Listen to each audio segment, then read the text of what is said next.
So these are the top 10 immune boosting foods from Ayurveda that we're going to be covering today. And we're going to go through these and talk about what are the key nutrients and vitamins and minerals in each food that boost and support your immune system. And ultimately, I believe it's best to get these nutrients from foods. So that's why we're going to be talking about these 10 different foods. So the first one is leafy green vegetables.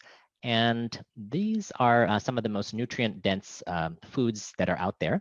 And leafy green vegetables also are very good for the gut bacteria. So they contain these unique prebiotics called SQ sugars. And SQ sugars are actually known to feed many beneficial species of bacteria in your microbiome.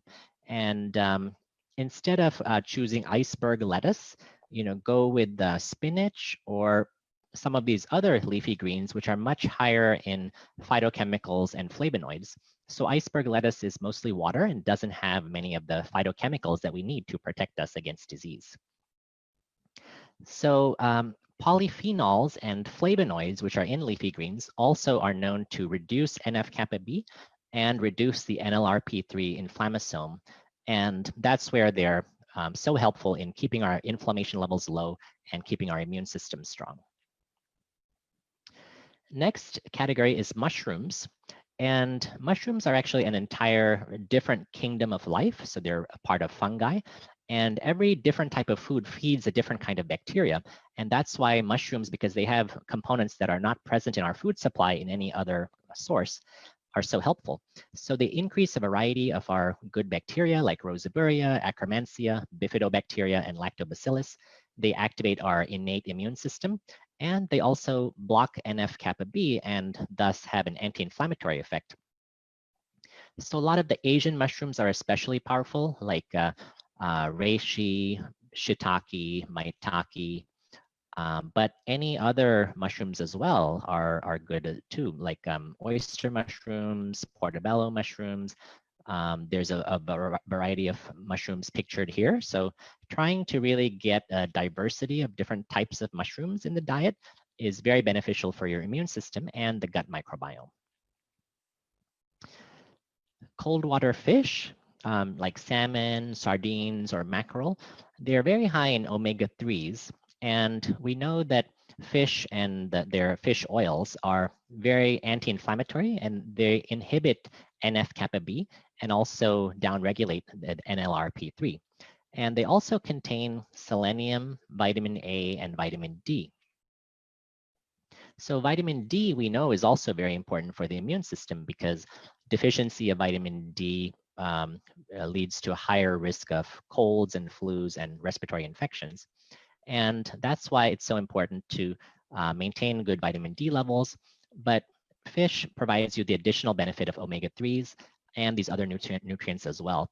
So I think long-term, getting fish in your diet is probably a better option than taking fish oil supplements, because fish as a whole food has so many other beneficial nutrients that are really helpful. So bone broth is on the list, and bone broth is very rich in gelatin, which is a compound that helps with intestinal permeability. It prevents a condition called leaky gut, and bone broth is also rich in amino acids like glycine that are very healing for the gut. And although it's a bit of a fad now, I think bone broth is really a genuine superfood for the gut. And Ayurveda has been recommending bone broth as a nourishing food for many years. And for those who are vegetarian or vegan, I want to mention some alternatives. So instead of fish for omega-3s, you can get flax seeds and chia seeds. And then instead of bone broth, you can use other foods like okra, which is a very powerful gut healing food to keep that gut lining in good shape. So we're going to talk about pumpkin seeds because of zinc.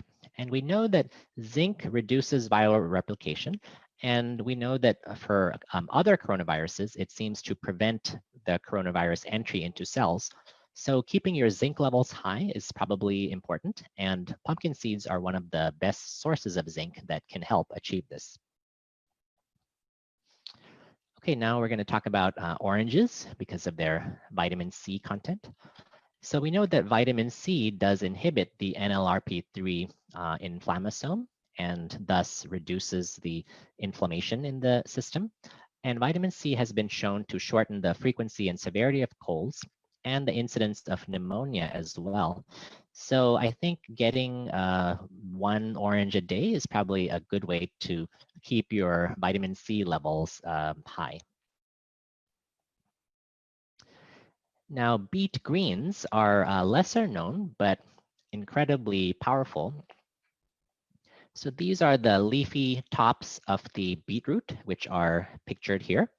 And what you see is that the beetroot has some anti-inflammatory nutrients that are unique, like betalains, betanin, isobetanin, and volgaxanthin. And it also has a rich source of trimethylglycine, or TMG, which supports a process known as methylation.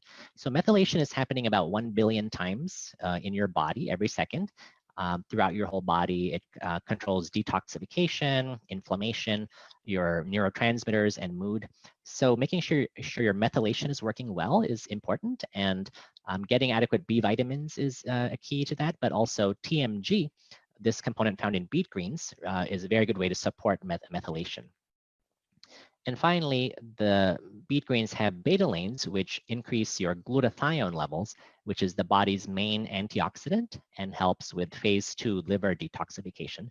So Ayurveda is focused on purification and detoxification as well, and beet greens are a food source that supports that in a daily practice. Okay, next we're talking about apples. And the skin of apples contains a compound called quercetin, which helps with reducing that NLRP3 inflammasome and may regulate the immune system. So the skin of apples is actually their most nutritious component. And this is true of many vegetables and fruits. Actually, these antioxidants are part of the plant's defense systems. So they protect the plant against sunlight, against insects. So they're right on the surface of the fruits. So they're close to the skin or on the skin. And so that it's important whenever possible, for example, potatoes, sweet potatoes, apples, you know, as much as possible, if you can eat the skin of a plant, definitely do it, because that's where most of the antioxidants and phytochemicals will be.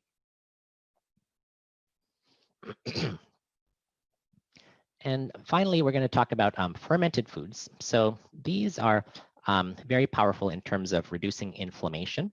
So a variety of fermented foods is best. And the list here includes yogurt and kefir. There's sauerkraut and kombucha and kimchi, which is a spicy fermented cabbage. So it doesn't really matter which type of fermented food you're eating. The key thing is consistency, having a small amount regularly every day. And also it does not have to be a large quantity. So for example, 1 tablespoon of sauerkraut per day is probably a good source. And studies show that consuming fermented foods regularly actually reduces a wide variety of inflammatory markers throughout the body, and also improves the number of immune parameters. So I think that in making fermented foods a part of your daily diet is really important. They also contain probiotics, which are good for your beneficial bacteria. And I think the consistency is really more important than the quantity or the type. So just getting a diversity of fermented foods is really the best strategy.